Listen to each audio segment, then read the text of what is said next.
भागवत महापुराण की जय जय श्री राम। पंचम स्कंद में महात्मा श्री सुखदेव स्वामी ने 28 प्रकार के नरकों का दर्शन कराया, भूगोल खगोल का वर्णन किया, जिसमें पृथ्वी आदि समस्त लोकों का क्या प्रसार है, किनकी क्या महिमा है, गंगा जी तीर्थों की महिमा बताई, सभी तीर्थों के नाम बताए और भगवान सूर्य की परिक्रमा का क्या क्रम है, उनकी कौन देवता किस प्रकार से परिक्रमा करता है, नक्षत्र आदि का दिव्य विवेचन महात्मा श्री सुखदेव स्वामी ने किया और 28 प्रकार के नरक, कुंभीपाक, रौरव, महारौरव, असितन पत्र वन, बैतरणी आदि नदी का जब विवेचन किया तो महात्मा सुखदेव स्वामी के वचनों को सुनकर श्री परीक्षित जी महाराज पीपल पात सरिष मन डोला, अब भय हो गया। ऐसे भयानक कष्टों को देख करके श्रवण करके कि महाराज ऐसे ऐसे नरक हैं, 28 प्रकार के नरक, और बताया कि इस प्रकार के पाप करने से व्यक्ति इस प्रकार के नरकों में जाता है। नरकों में वो जो अवधि आपको मिली है वो अवधि आपको पूरा करना ही पड़ेगा। 1000 बार मर जाता है व्यक्ति, फिर भी वहां पर मरेगा क्या, मरण होगा।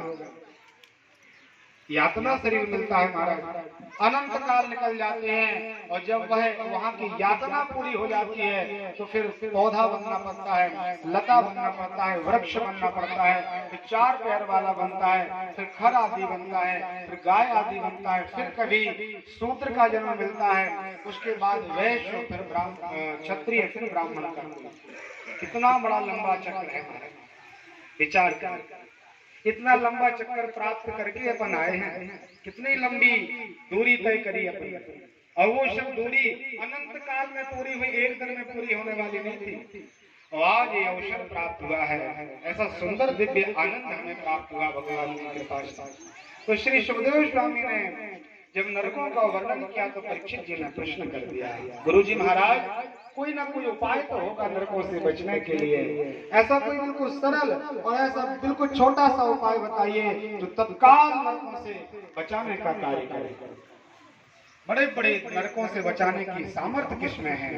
तो भगवान श्री सुखदेव स्वामी ने कहा, राजन यदि नरकों से बचने की आपकी लालसा है तो आप परमात्मा के निर्मल नामों का आश्रय लीजिए, नाम की महिमा बताइए।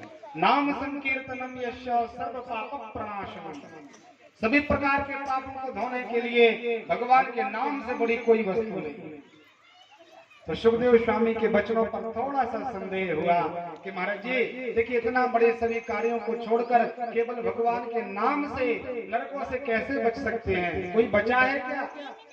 तो भगवान श्री सुखदेव स्वामी ने एक सुंदर अजामिल उपाख्यान का दर्शन कराया और कहा, राजन मैंने ये सांडिल्य मुनि से चित्रकूट में कथा सुनी थी। सुखदेव स्वामी हर जगह इस परीक्षित को पुष्टि भी करते जाते हैं कि आप ये नहीं विचार करना कि ये मेरी मनगढ़ंत कहानी है, मैं अपने मन से आपको कथा सुना रहा हूँ, कहाँ से कौन सी कथा मैंने ली मैं आपको बताता जाता हूँ ताकि आपको भरोसा रहे। कहा, महात्मा सांडिल्य मुनि ने मुझे बताया था, कान उपजे दुजा कश्चित दासी पति रजा मिला, नामना नष्ट सदाचार दास्याशन सर्गदूषिता। कान उपजे दुजा कश्चित, अयोध्या जी और वृंदावन के बीच में कन्नौज क्षेत्र पड़ता है। वृंदावन की यात्रा अयोध्या तरफ हो या अयोध्या की यात्रा वृंदावन तरफ, तो जो बीच का क्षेत्र है वो कन्नौज क्षेत्र के नाम से जाना जाता है। वहां के पंडित जी कानकुब्ज ब्राह्मण कहे जाते हैं। तो उन्हीं ब्राह्मणों में एक पंडित जी थे जिनके यहाँ बेटा हुआ, नाम रखा गया अजामिल। बहुत सुंदर विद्यार्थी, सांगोपांग अध्ययन किया महाराज पंडित जी ने, बहुत अध्ययन हुआ। एक बार युवावस्था को प्राप्त हुए महात्मा अजामिल, ज्ञान तो बहुत था, लेकिन एक बार गुरु महाराज जी के पास जा रहे थे, उसी समय बीच में एक वैश्य का दर्शन हो गया। उसका कोई नृत्य आदि चल रहा होगा, तो इन्होंने विचार किया 2 क्षण दर्शन कर लेकर चले जाएंगे। नृत्य देखने लगे। महाराज जी 5 मिनट स्कूल में लेट हो गए। गुरु जी महाराज ने देखा कि आज अजामिल लेट आया है, विलंब से आया, अभी तक अजामिल कभी लेट नहीं आया। समय से पहले पहुंचने वाला ये मेरा विद्यार्थी था, आज कारण क्या है? तो महात्मा ने योग बल से देखा कि इन्होंने पाप का दर्शन किया। पूछा, जानते हुए भी पूछा, कहा महाराज ये बताओ आज विलंब से क्यों पधारे? तो यहाँ वहां की बातें बनाना प्रारंभ कर। देखो पाप, देखिए पाप जब बढ़ता है तो एक पाप नहीं, पाप के साथ 1000 पाप आते हैं। अब इन्होंने विचार किया महाराज जी को बता देंगे कि हमने तो वेश्या दर्शन किया, तो महाराज बड़ा दंड देंगे, तो झूठ बोलना पड़ा। कहा महाराज जी आज घर में थोड़ा सा पिताजी का स्वास्थ्य अनुकूल नहीं था, हमें समय लग गया। गुरुजी ने तो कोई बात। दूसरा दिन आया, अब महाराज 10 मिनट लेट पहुंचे। करते करते करते एक ऐसा समय आ गया कि अजामिल की पढ़ाई लिखाई तो सब छूट गई। घर से निकलते थे पढ़ने के लिए और दिन भर उस वेश्या का दर्शन करते थे, नृत्य का दर्शन करते थे। सज्जनों आप लोग बहुत सावधानी रखना, यदि पाप अपने जीवन में प्रवेश करता है तो उसके केवल 2 मार्ग हैं। एक तो नेत्रों के द्वारा पाप प्रवेश करता है और दूसरा कानों के द्वारा। तीसरा कोई मार्ग नहीं आपके अंदर पाप प्रवेश हो जाए। एक दर्शन से पाप आता है, दूसरा श्रवण से पाप आता है। प्रेम भी 2 वस्तुओं से ही होता है, बहुत ज्यादा देखने से प्रेम होता है और बहुत ज्यादा उसके बारे में सुनने से प्रेम होता है। कोई व्यक्ति देखा भी ना हो और उसके बारे में बार बार कोई सुनाए, महाराज अमुक व्यक्ति तो कैसे पहुंचे हुए संत हैं, फला फला काम करते हैं, तो उनको बिना देखे अपने अंदर श्रद्धा का भाव प्रकट हो जाता है। तो आपके देखने की विधि आपको बहुत आनी चाहिए, सुनने की विधि पर आपका नियंत्रण होना चाहिए। हमें कब देखना, क्या देखना, देखने का परिणाम क्या होगा, ये पहले हमें विचार कर लेना चाहिए। अजामिल महाराज से थोड़ी सी गलती हो गई, वेद पुराण सब पढ़े, ऐसा नहीं कि पढ़ा लिखा व्यक्ति वही में नहीं पढ़ता। शास्त्रों का तो ऐसा अनुभव है कि जो जितना ऊंची अवस्था को प्राप्त हो जाता है, गिरने का भाव और गिरने की संभावना सबसे ज्यादा उसकी रहती है। जितनी ऊंचाइयां जिसको प्राप्त हो गई, वो गिरता भी इतनी ऊंचाई से है तो एक हद तक गिर जाता है। ये नियम है। अजामिल जैसे पढ़े हुए विद्वान को आज एक वेश्या के स्वरूप पर मोहित हुए, मन आया, पास पहुंचे, कहा देवी बहुत सुंदर हो, आप हमारे घर चलोगी क्या? उसने कहा महाराज ये बताओ आपका पहले विवाह हुआ कि नहीं? कहा महाराज विवाह तो हो गया और हमारे यहाँ संतानों का भी जन्म हो गया है। तो वेश्या ने कहा महाराज मैं ऐसे घर में नहीं रहती, आप अपनी पत्नी को पहले हटाइए, फिर हम आपके घर में प्रवेश करेंगे। तो जो धर्म के साथ इन्होंने 7 परिक्रमा लगाई थी, अग्नि का इन्होंने साक्षी भर करके और वेद के सामने, ब्राह्मणों के सामने जिस पत्नी का इन्होंने वर्ण किया था उसको तत्काल त्याग दिया अधर्म के कारण, और उस वैश्या को अपने घर में रख लिया। आते ही अनेक प्रकार के पाप उदय हो गए। अब जब इस प्रकार का कोई ब्राह्मण कुकर्म करेगा तो उससे कोई पंडिताई तो कराएगा नहीं। महाराज जी की जो छोटी बहुत पंडिताई चलती थी वो सब छूट गई। अब वेश्या ने कहा महाराज हमें तो धन चाहिए, कहीं से भी हो धन लाइए। इन्होंने विचार किया कि हमें और कोई कार्य आता नहीं, पंडिताई आती थी तो ये कोई कराता नहीं, अब क्या करें? तो इन्होंने चोरी करना प्रारंभ कर दिया। चोरी करते करते बहुत सफल हुए तो महाराज लूट करने लगे। करते करते बहुत बड़े डकैत बन गए। बड़ा डकैत अनेक प्रकार से झुंड बना लिया, कोई भी मिलता तत्काल उसका सब ले लेते, अनेक प्रकार को उसको पीड़ित करके वहां से अलग कर देता। एक बार अजामिल के यहाँ देखिए, भगवान का कभी भी थोड़ा बहुत पूजन भजन करो तो कहीं ना कहीं आगे आता है। अजामिल ने पंडितों का आश्रय लिया था, गुरु का ज्ञान ग्रहण किया था, वेदों का, मंत्रों का, ऋचाओं का अध्ययन किया था पंडित जी ने। अब आज वेश्या पर मोहित हो गए तो पाप में चले गए। एक बार ये राजा के यहाँ से बहुत सारा धन लेके आए और अपनी उन वेश्याओं के लिए बड़ा प्रसन्न किया। आनंद मंगल हो गई कि महाराज ऐसे ही हमारे यहाँ आप बहुत आनंद से धन भेजते जाए, हम आपकी बहुत सेवा करेंगे, आपको प्रसन्न रखेंगे। भगवान की कृपा हुई, असप्रभु दीन बंधु हरि कारण रहित दयाल। 25 ब्राह्मण श्री अयोध्या जी से वृंदावन की यात्रा के लिए निकले और बीच में अजामिल का गांव मिल गया। संध्या का समय हो गया तो संतों का ऐसा नियम रहता था कि जहां शाम हो गई वहीं पर विश्राम। तो एक बालक से पूछा कि महाराज जी हम 25 मूर्ति अयोध्या से बांके बिहारी का दर्शन करने के लिए जा रहे हैं, इसलिए आप ऐसा बताइए, आपके गांव में कोई संत का घर जो बहुत भजनानंदी हो, रामायण का पाठ करता हो, गीता जी का पाठ श्रवण करता हो, ब्राह्मणों का जहाँ सम्मान होता है, वो घर हमें बताइए, हम रात्रि विश्राम करेंगे। तो जो बालक इन लोगों को मिला था वो अजामिल का ही दास था। इसमें विचार के पंडित जी लोग बहुत चकाचक पाते हैं, कई लोगों को इसका बहुत उलाहना रहती है। महाराज लोग बड़े सुंदर सुंदर मखमली गद्दों पर और सुंदर सुंदर कम्बलों पर विराजते हैं, चकाचक माल पाते हैं, कोई करना धरना तो उनको कुछ है नहीं। उसको लगा आज महाराज जी लोगों की खबर ली जाए। कहा महाराज बिल्कुल बहुत आनंद से हमारे यहाँ एक गाँव में पहुंचे हुए संत नाम अजामिल है, उनके घर में जो भी ब्राह्मण जाता बड़ा सत्कार होता, जीवन में ऐसा सत्कार आपका कभी नहीं हुआ होगा। तो इन्होंने तो सहज भाव में विचार किया कि सच्चे अर्थों में कोई अजामिल संत होगा। पहुंचे, नीम का वृक्ष था, सामने एक घर बना हुआ था, बहुत जोर से आवाज लगाई, भैया भिक्षा देही, भिक्षा दीजिए। तो जो वेश्या थी वो बाहर निकली और उसने देखा सुंदर सुंदर पीत वस्त्र धारण किए हुए, कमंडल लिए हुए, बड़ा सुंदर चंदन का लेपन किए हुए महाराज लोग खड़े हैं। हाथ जोड़ करके उसने निवेदन किया, महाराज आज मेरा जीवन धन्य हो गया, आप लोग हमारे घर पधारे हैं, आदेश करिए हमें क्या करना है। तो उन लोगों ने समझाया कि ऐसा है, हम लोग यात्रा के लिए निकले हुए, कोई संग्रह नहीं करते, कुछ मिल जाए तो ठीक, नहीं तो भगवान का नाम लेते हैं और समय निकालते हैं। आप यदि चाहें तो हम लोगों का भोजन करा सकते हैं, हम आपके यहाँ भोजन करेंगे, रात्रि में यही नीम के वृक्ष के नीचे बैठ करके भगवान का भजन गाएंगे, विश्राम करेंगे, प्रातः चल देंगे। कहा ठीक है महाराज, बिल्कुल आपकी सेवा होगी। लेकिन इसको याद आया कि ऐसे संतों के लिए, ऐसे संतों की सेवा के लिए हमारा ये शरीर पवित्र नहीं है, हमारे जीवन में केवल पाप है, किसी प्रकार के कोई पुण्य का एक पुंज भी नहीं है। तो आचार्यों के लिए हम क्या भोजन बना के खिला सकते हैं।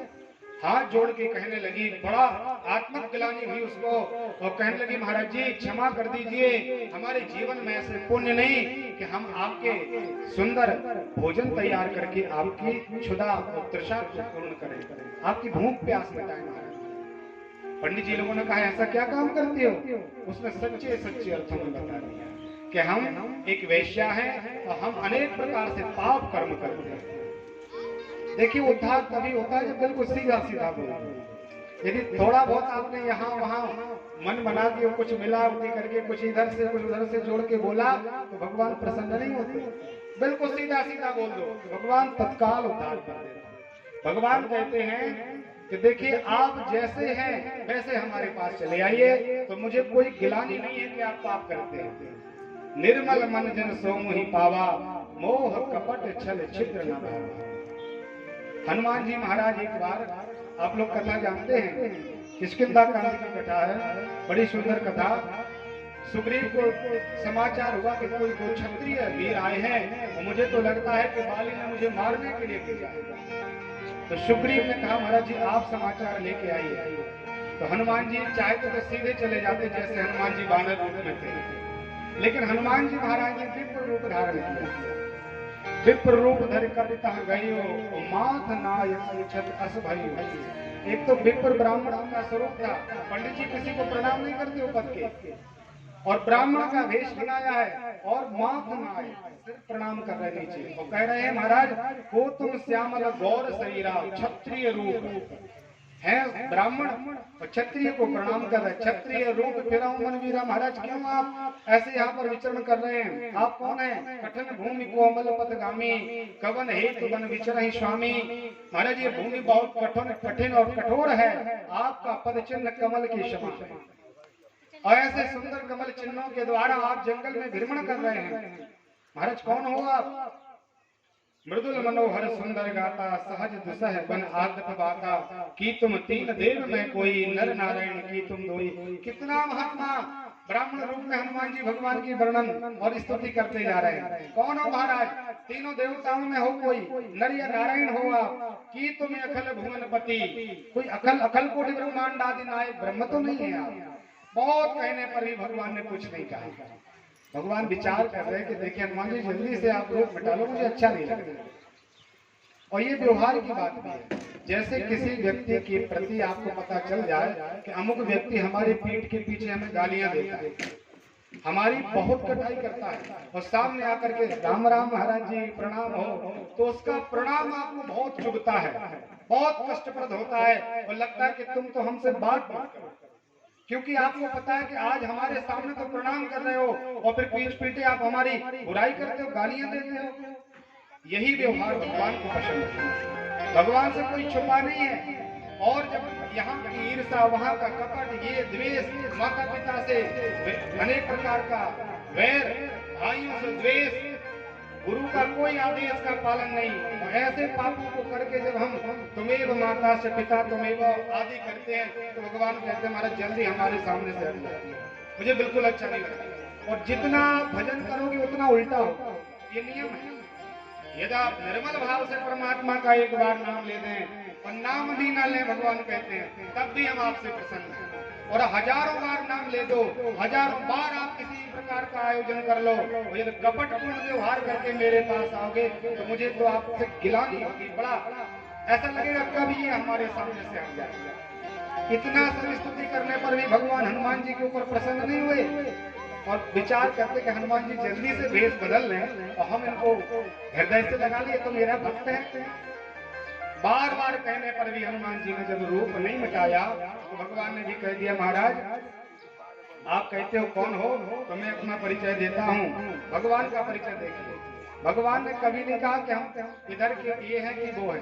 जो भगवान का सच्चा परिचय था परमात्मा ने सीधा सीधा दे दिया कि महाराज कौशलेश दशरथ के जाए तो हम कितु वचन मान।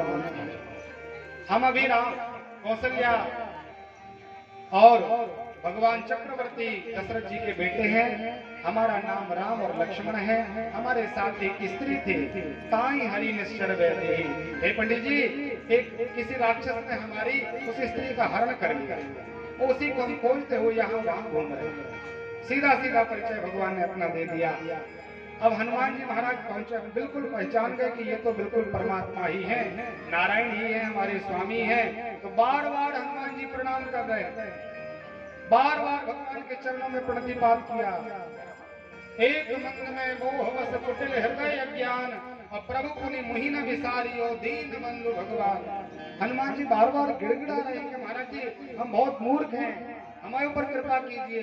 फिर भी राम जी सरकार बिल्कुल शांत, कुछ भी नहीं कहा, कोई परमात्मा ने प्रतिक्रिया नहीं की, क्योंकि हनुमान जी का भेष पंडित जी का। अब आगे चल करके बार बार भगवान विचार करते हनुमान जी जल्दी से अपने भेष में आ जाए। हनुमान जी भेष तो मिटाते नहीं, स्तुति करते चले जाते जैसा हम करते हैं। बहुत भजन पूजन करते जाते, अपना भेष नहीं मिटाते। जो अपना सच्चा भेष है उसको मिटा के एक बार भगवान को प्रणाम कर दें तो भगवान सहर्षता के साथ स्वागत करते हैं। अब हनुमान जी ने देखा कि आखिर भगवान तो असुरव दीन बंधु हैं, कारण रहित दयाल हैं, कृपा सिंधु हैं, करुणा सागर हैं, दीन बंधु हैं। इतना करने के बाद भी परमात्मा ने हमें क्यों नहीं उठाया? हम चरणों में डले आधे घंटे से, भगवान ने एक बार भी नहीं कहा तथास्तु प्रसन्न हो जाओ। अब हनुमान जी को भेष देखा तो भगवान कहते हम तो क्षत्रिय हैं, अरे पंडित जी सामने डरे, हम क्या कर सकते हैं, इनको क्या आशीर्वाद देंगे, आचार्य जी के ब्राह्मण हैं। अब हनुमान जी को लगा कहीं ना कहीं कोई मिस्टेक हो रही है, कोई गलती हो रही है हमसे, और देखा कि मैंने तो ब्राह्मण का वेश बनाया है। और हनुमान जी महाराज ने तत्काल अपना स्वरूप मिटा लिया और भगवान सेवक सुतपति मातु भरोसे। फिर हनुमान जी ने कहा उनको निज तन प्रकट प्रीति और छाई। हनुमान जी ने अपना तन प्रकट किया, प्रीति बढ़ाई, और जैसे ही भगवान राम जी के पाद पद्मों में प्रणाम किया तब रघुपति उठाए उड़ लाए, हृदय से उठा करके भगवान राम जी सरकार में लगा दिया। नेत्रों से भगवान ने अपने नेत्रों के जल से हनुमान जी के सिर को भिगो दिया और लक्ष्मण जी तरफ बोलते हुए कहते हैं महाराज तुम ते महा लक्ष्मण ते दूना। हनुमान जी तुम हमें लक्ष्मण जी से भी परम प्रिय, आप बिल्कुल चिंता मत करो। हनुमान जी को लगा कि मेरे राम जी को कपटपूर्ण व्यवहार अच्छा नहीं लगता, मैंने ब्राह्मण का वेश बनाया था, कितनी स्तुति गाई, भगवान ने बिल्कुल भी एक स्तुति श्रवण नहीं की। और मैंने फिर हनुमान जी का स्वरूप जो हमारा बंदर का रूप है, उसके रूप से जब हमने भगवान को प्रणाम किया तो भगवान ने अपने विशाल बाहुओं से हनुमान जी को उठा लिया। परमात्मा को कपट बिल्कुल अच्छा नहीं, कोई भी करे बहुत सावधानी की बात। सुंदरकांड आप लोग पढ़ते होंगे, रावण का भाई था विभीषण, निशाचर वंश था, और जब उसने भगवान की महिमा सुनी, हनुमान जी के द्वारा परमात्मा के महात्म को श्रवण किया, तो पहले तो बहुत रावण को समझाया कि भैया मान जाओ, परमात्मा दीन बंधु कृपा सिंधु हैं, अखंड कोटि ब्रह्मांडादि नायक हैं, मान जाइए। माने नहीं, और रावण ने संत विभीषण को तिरस्कृत किया, चरण प्रहार कर दिया, पैरों के द्वारा ठोकर लगाई। फिर भी संत ने तो हाथ जोड़ करके कहा, महाराज आपका भला हो, आप भगवान की कृपा आपके ऊपर हो, आप नहीं मानते तो फिर हम सत्य संकल्प लेते हैं। और संकल्प लेकर के विभीषण ने सबको कहा कि हमने भगवान राम के पाद चरणों का आश्रय लिया। कुछ लोगों को लेकर के विभीषण जी भगवान राम जी के पास आए, और राम जी ने जैसे ही देखा कि कोई राक्षस आ रहा है, तो लक्ष्मण जी से कहा कौन है ये? सीधा नहीं पूछा भगवान ने विभीषण जी से, आप कहां से आए हो, कौन हो? लक्ष्मण जी से पूछा गया तो विभीषण जी ने विचार किया भगवान हमारा परिचय लेना चाहते हैं, तो तत्काल विभीषण जी ने अपना बिल्कुल सीधा सीधा परिचय दे दिया। नाथ दशानन कर में भ्राता और निश्चर वंश जन्म सुरत्राता। भगवान मैं दशानन का भाई हूँ, मेरा वंश निशाचर है, मैं निश्चर वंश से आया हूँ, और आपने सत्संग और प्रतिज्ञा की है, निश्चरहीन करो मही जाय जाय सुदीन, मैं संसार को निशाचरों से हीन कर दूंगा, ये आपकी प्रतिज्ञा है महाराज, और हम आपके पाद पद्मों में आए हैं, उसी वंश से हमारा भी नाता है, और हम आपके शत्रु रावण के भाई हैं, जिस रावण ने आपकी प्रियतमा का हरण किया है उसका मैं सगा भाई हूँ। जब परिचय दिया जाता है तो कोई अच्छे आदमी का परिचय देता है, ऐसा नहीं बोलता कि मेरा भाई जो छोटा है वो बहुत दारू पीता है, बहुत जुआ खेलता, उसका मैं बड़ा भाई। कभी कोई परिचय देता है? कहीं दूर दूर से नाता भी ना हो बड़े लोग से, फिर भी कहते महाराज मैं उनके ये और उनके वो करके मैं विधायक का ये, बड़ा परिचय दिया जाता है। और विभीषण जी महाराज ने सच्चा परिचय दिया तो भगवान बड़े प्रसन्न हुए। सहज पाप प्रिय तामस देहा, विभीषण जी ने कहा महाराज हमारी देह तामसी है, तो हमारे शरीर से केवल पाप होता है, कभी पुण्य नहीं होता, इसलिए महाराज आप जानना हमारे अंदर जो था सो हमने सीधा सीधा आपको कह दिया। परमात्मा ने देखा कि दंडवत करना है, अस कहीं कर तो दंडवत देखा तो तुरंत उठे प्रभु कृपा। परमात्मा ने तत्काल करके दोनों भुजाओं से विभीषण को अपने हृदय से लगा दिया। ये परमात्मा की कृपालुता है, ये भगवान का सहज भाव। एक बहुत बड़ा सिद्धांत और सूत्र है महाराज कि यदि आप झूठ नहीं बोलते तो आप ये इच्छा रखते हो और आशा रखते हो कि सामने वाला भी कोई झूठ नहीं। यदि आप कर्तव्यनिष्ठ हैं तो आपको भी लगता है सामने वाला भी अच्छा काम करने वाला है, और यदि कोई इस प्रकार का कार्य करता तो बिल्कुल क्षमा नहीं होता। अजामिल की जो पत्नी थी उसने ब्राह्मणों का आश्रय लिया, देखा कि देखिए ब्राह्मण लोग सीधा सीधा कह दिया कि हम एक वेश्या।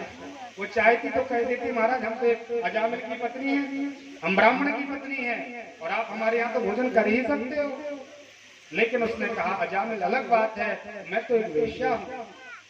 पंडित लोगों ने कहा महाराज कोई चिंता नहीं, हम अन्यत्र चले जाएंगे।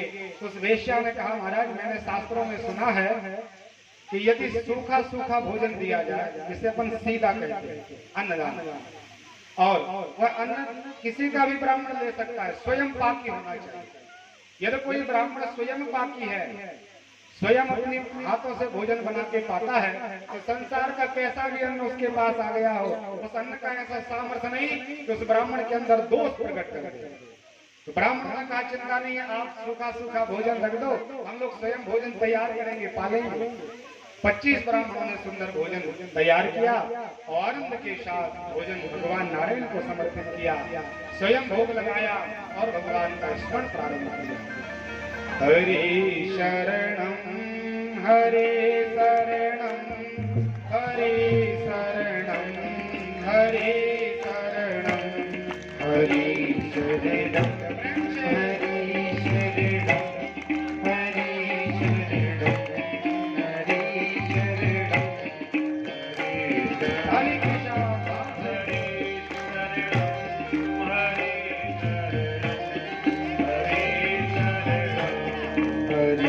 जय